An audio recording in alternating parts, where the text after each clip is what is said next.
Today, we are here yet again to release the last in the series of examinations that UNEB is mandated by law to administer every year. The Uganda Advanced Certificate of Education. Therefore, we must give all the glory to God, for He alone has helped us this far. I applaud the board and staff of UNEB for this achievement, because UNEB has indeed successfully discharged its mandate to the expectations of the nation and on time, despite the large increase in candidature, as you heard them say. We thank God for the 1,402,434 of our children who completed the 3 levels of our basic and secondary education. This is an increase, as you heard, of 107,703, 8.3% from 2024. We also acknowledge with gratitude the decrease in dropout rates in all 3 examinations. I am pleased to note the rapid increase in candidature at the Uace examination level over the last 3 years. In 2023, the candidates, as you all heard, who sat for the examinations were 109,486. The number has gone up very significantly from 140,888 in 2024 to 165,175, an increase of 55,686 or 50.9%. This means that more of our learners are transitioning to tertiary levels of education system, and this we must thank God for.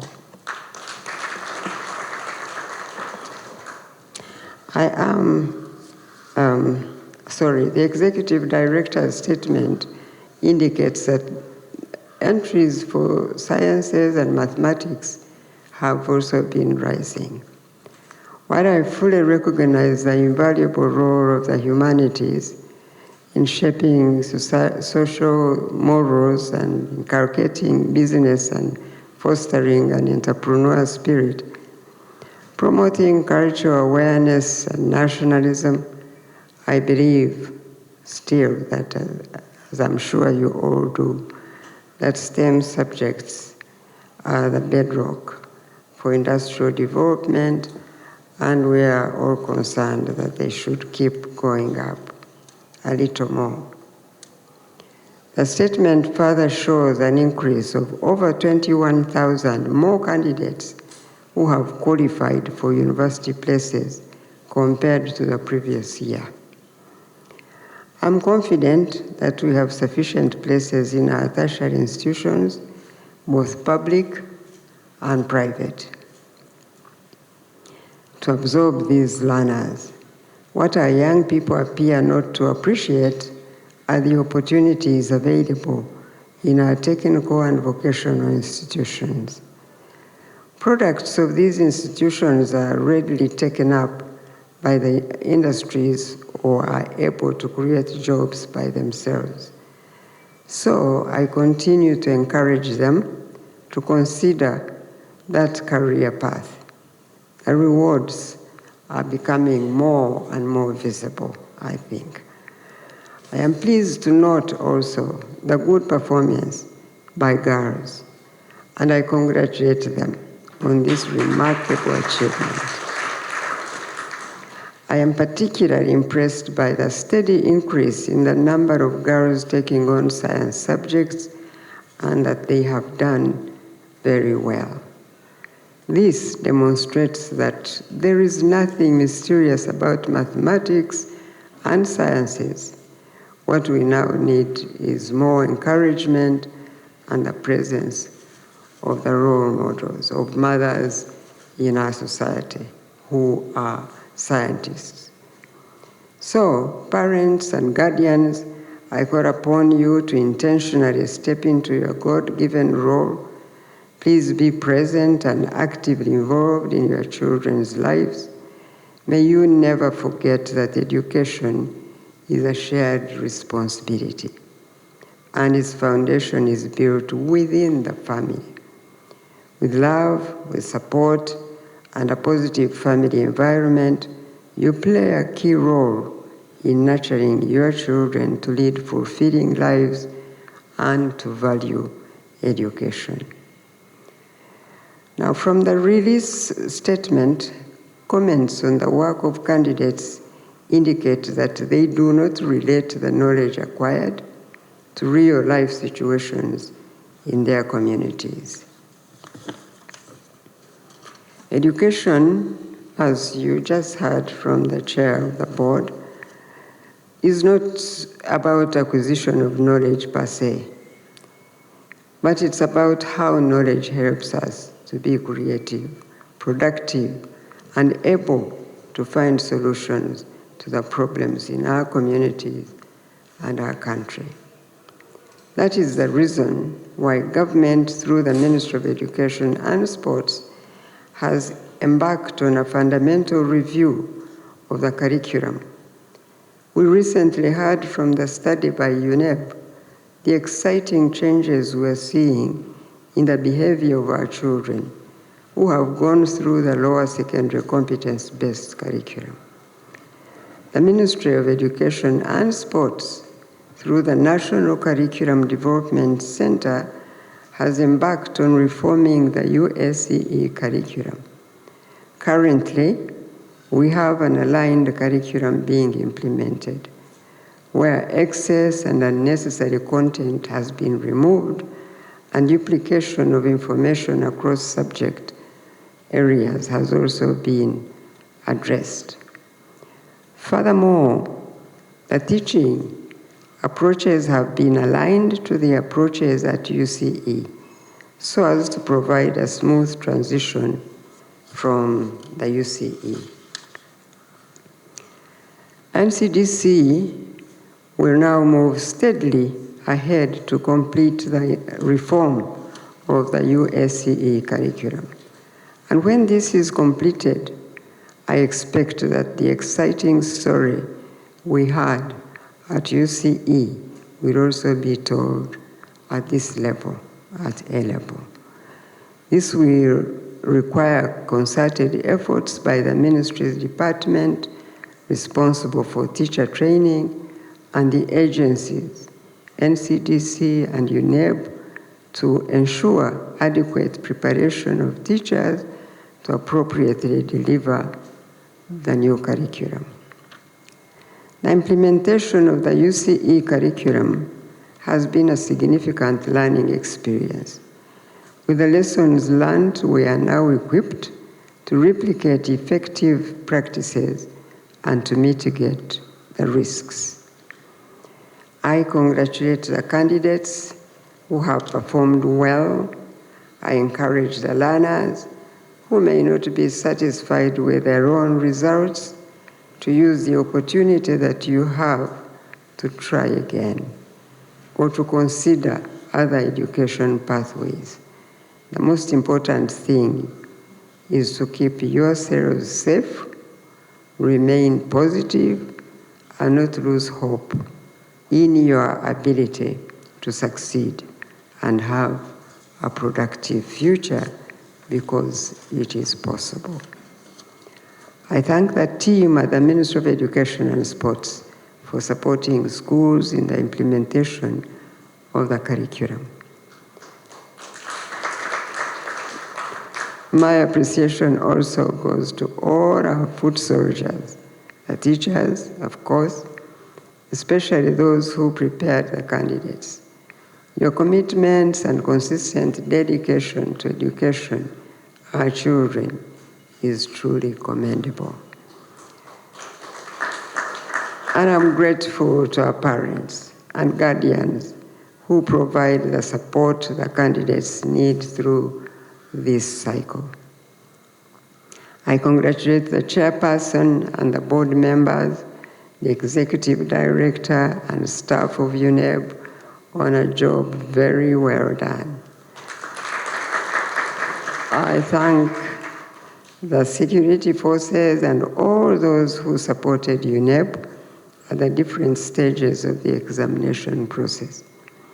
It is now my pleasure to release the results of the Uganda Advanced Certificate of Examination for public use, and I thank you all, and God bless you.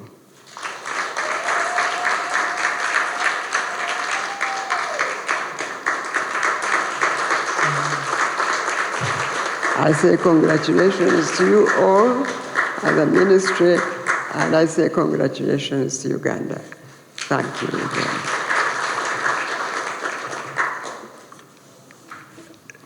Thank you so much, Mama, for that national duty of releasing the UACE results to the nation.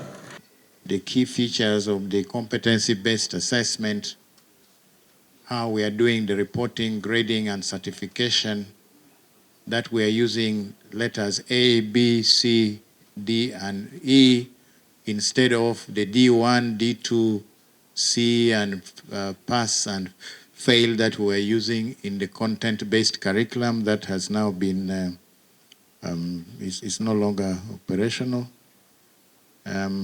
We have also, in these flyers, we've given the computation. How do we compute the final grade?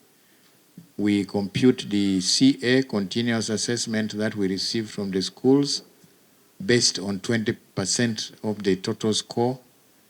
We also compute the end of the cycle, that is the examination that we administer for the UCE examination. And we determine the grades using our statistical methods that we have established, and pick the scores that fall within the A, B, C, D, or E. And the key features on the transcript, of course, we are going to issue a transcript to every candidate, and we indicate the grades, and we also mention what these grades represent. For example, A represents an exceptional performance level, while B, we call it outstanding performance, while C is satisfactory performance, and D represents the basic level of performance. E is an elementary level that will not attract the issuing of a certificate to a candidate who gets only E's. We also have the project work. As you know, each candidate carries out a project, and this project is assessed through the period when the candidate is developing the concept, working on the project, until the final project result that is now assessed by the teachers and submitted to the board. So this project work is reflected on its own, is a standalone on the transcript, and will be also on the certificate. And there are descriptors that explain these achievement levels, where we say A is exceptional, and we explain the exceptional. That means the candidate is demonstrating in the work that he or she has presented an extraordinary level of competency. This candidate has shown a lot of innovativeness, has also shown a lot of creativity, how they have used the knowledge that they have acquired in solving real-life situations. As you know, the continuous assessment is done by the teachers, and the teachers go through guided process of looking at the work the candidate is doing over time and assessing the candidate as the candidate progresses. and submits this. They submit the scores right from senior 3 up to senior 4, and that is what we will average and get 20% out of, and the candidate will be assessed out of the 20% total. The end of cycle examinations are also presented. The tasks that the candidates are going to face are scenario based. They are given scenarios and they are expected to use the knowledge and skills that they have acquired in the course of learning to respond to the tasks presented in those scenarios.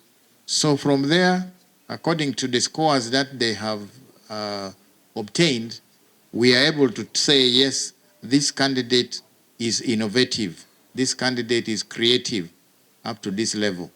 And if they are exceptional, they are extraordinary, they are getting very high scores, then that person is given an A grade, and the achievement level is described as exceptional. And that goes on up to elementary, where we are saying this candidate is demonstrating below the basic level of competency that is acquired at this level. And these are how they will be represented. And then finally, we also have something that has been confusing the public. I hope now the confusion is gone. In 2024, when we released results of the first cohort, we indicated result 1. Now, result 1 caused a lot of confusion. The public took it as being first grade. And there were celebrations throughout the country. We are happy that the country celebrated. But eventually, we must explain that result 1 simply means that the learner has qualified for the award of a UCE certificate, has obtained a minimum of 1D, or has fulfilled all the requirements, that is, has sat for all the subjects that they are required to sit for. They have had the continuous assessment scores submitted. They also have had their project work submitted to the board. That candidate will have fulfilled all the conditions necessary for the award of the UCE certificate. And that is reflected by result 1. So result 1 can be a candidate who has scored A's in all the subjects, or just 1D, and the other subjects could just be E, or anyone in between. That is result 1.